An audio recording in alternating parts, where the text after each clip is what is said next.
very dramatic, guys. Like, it was so dramatic. Yeah. Gosh, So I bet even devils were eating popcorns. like leo tumewashika, this today we are sorted, there we were hard.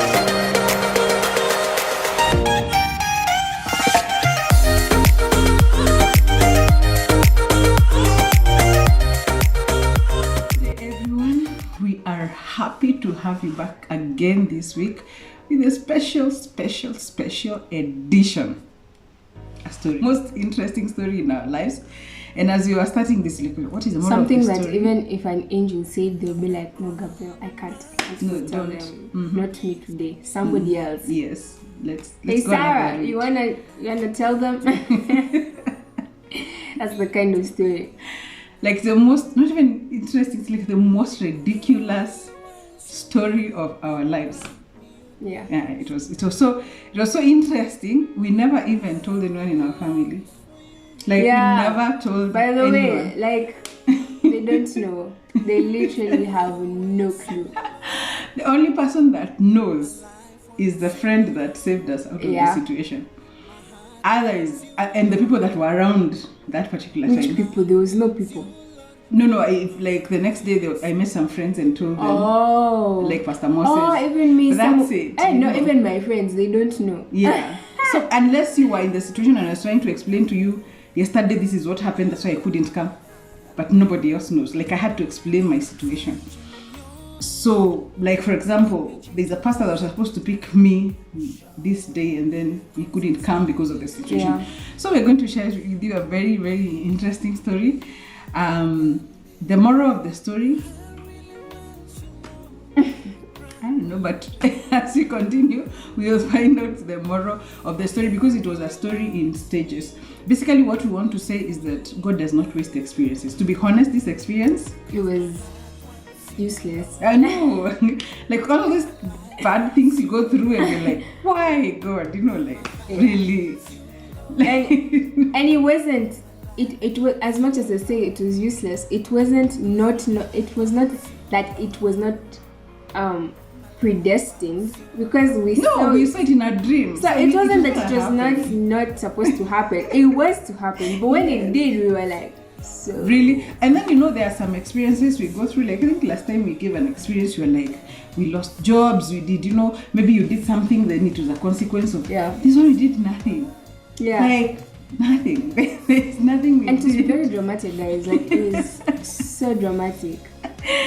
Yeah. Gosh, So I bet even devils were eating popcorns.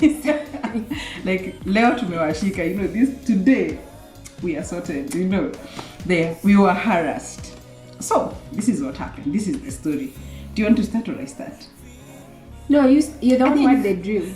This story starts with a dream actually. Yeah. So that night, I remember, the day before actually, I remember I was fasting.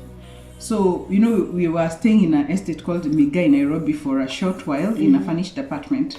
So I remember the day before we were in a conflict. Do we move? Don't we move? Because the company that I had been working with was Miga is a beautiful estate. By it the was way, like our guys. prayer retreat center, Yeah, it was just We'd like to have a home there. yeah. So I would walk 5 hours praying in Miga. We would all have prayer walks and everything. It was really amazing.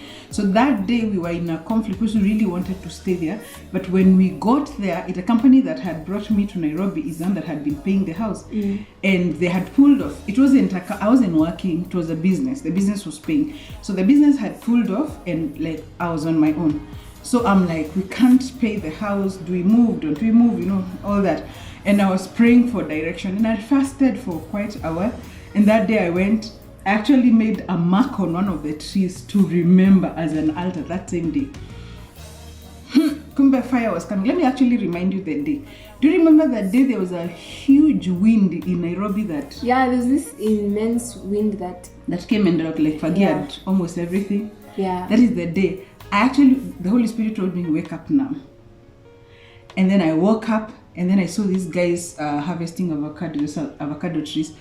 They were on top. Then this guy was like, you've got to come down. There's a bad wind coming. I was like, where? Wait, you were on top of a tree? Not me. A guy was on top of the tree, So this guy told, because he was on top, he can see, he was like, guys, you got to calm down. There's a huge wind coming. I was like, huh? You know, and after that I stood, and then the wind came, and it was like a promise to me. For me, when everybody was panicking, it was like the promise of the Holy Spirit, the wind of the Holy Spirit. God has answered my prayer. It was so symbolic. But by the time I got to the house, it was like 30 minutes later. I even have a picture of that today. Yes, roofs were flying all over. You know, it was just like one of these horrible winds in Nairobi. Yeah. So that's the day. So I go home and I sleep, and I had this very vivid dream. And in the dream, I am a house help. I'm not really a house help, but I'm in this house which has 2 kids and a father. That's all they have. The father is very powerful, and he's the one either who has employed me or kept me in the house. I couldn't remember very well. But I wanted to go home. I got some news that in the dream, it was my mother-in-law that was very sick in the dream. And I wanted to go and see her. But as the dream continued, it was as if my own mother is one that was sick. I had to go. But these guys wouldn't let me go. The guy was so powerful. He actually had a huge dog to make sure that I can't leave. But now in the house, there was a son. No, actually the 2 kids, they understood that I needed to go. So they worked with me to try and escape. The only way we could escape is not they tried to beg the father, nothing. The father was so powerful. And then one day they told me the dog sleeps. They told me, Carol, notice, the dog sleeps, I think, between 6 to 8. So that is the only window. So we will need to open the door between 6 to 8 before Dad comes, and when the dog is asleep, so that you can run out. So at 6 something, we opened the door slowly so that the dog cannot hear. And then I left, and they even left with me so that we can run. And we were running, I remember running, and then the dog had us, and the dog was running after us, and then the father came up, unfortunately, at the same time. So there was the father running after me, there was the dog running after me, there was the two kids. In the dream there were 2 kids, and then they became grown-ups. Not really, like it was a 10-year-old or 12. He became like a 25-year-old, so a stronger man. So I remember him holding my hand. That's an old person too. A very old, yes, an older person. So basically a 25-year-old man would be a strong man enough to, you know. So as a woman, he held my hand, and I almost flying and falling on the road. And they were really willing to help me. And then eventually the dream ends when I'm on the road, and unfortunately the dog gets me, and the rich man, whoever who had captured me, they come, and I broke down. I cried on the lami, on the tarmac. I cried so much, and I said, you know, guys, I've got to go see my mother. So for some reason, because I cried so much, for the first time this guy had pity, and he said, do you want to go? Okay, you can go, then you come. It was almost like the Israeli story, like you go worship and then you can come back. So I was like, as long as he releases me, I am fine. So I woke up when they were releasing me, and I was wondering, do I even have transport to go, blah, blah, blah. So that was the end of the dream. So I wake up, and as usual, when I have a very vivid dream like that, I know there is a message, and I can't tell what the message is. So I prayed. I even told these guys, we prayed about it, but we had no idea that the dream would replay in a very, very, the funny very thing different way. About dreams and visions, you never know which one is very dramatic, because we found ourselves like dreaming very dramatic one, but then it comes in reality, it comes out like a small thing, like it just happens like a small thing, and then sometimes they're not that dramatic, because it's fairly dramatic, but compared to the drama that happened afterwards, you would have never. Like, I wish when God showed bombs flying. The funny thing is that within the reality of the matter compared to the dream is that the whole emotions from the beginning to the end flowed. You know, the time of crying, the time of panicking, the time of running, it went. But now the situations were really different. But before we go to the story, I have to share, because the story will come in as part 2. 3 months later, is it 3 months? We are praying with my nephew. You remember? We prayed with Mark.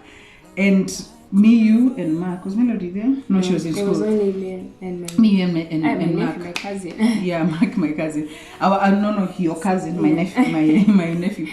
So we are praying, and then Mark, my cousin, my nephew is like my son. So he has all these son mother stories, some true, not true, jokes, fun. Just wants to make me laugh. Yeah. So Mark tells us a story, and he says there's this girl in their class that gave them this story. It's just a random story, it just comes from anywhere. No, sorry, I'm sharing the dream. Then when I get to Oh yeah, like yes, when I get to the place where I was in the house as a house girl, he says, wait, it sounds like this other dream a girl in my school had. Yeah. So I was like, So he tells us the dream before we tell him my dream. And but we don't know that girl. We don't We've never even up to seen her. date. Yeah, we don't know. And apparently the girl had a replica of the dream. So he even continued because mom had not finished the story. I just started. So he even continued continue. Yes. And mom was just like, and this girl now randomly had also shared with Mark the whole dream, and it was exactly replica.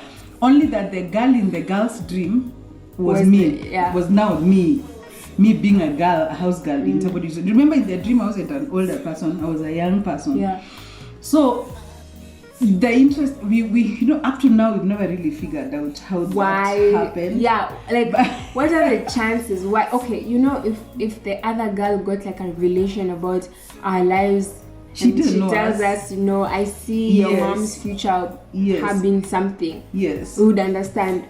But after it came to manifesting in real life, we're like, so.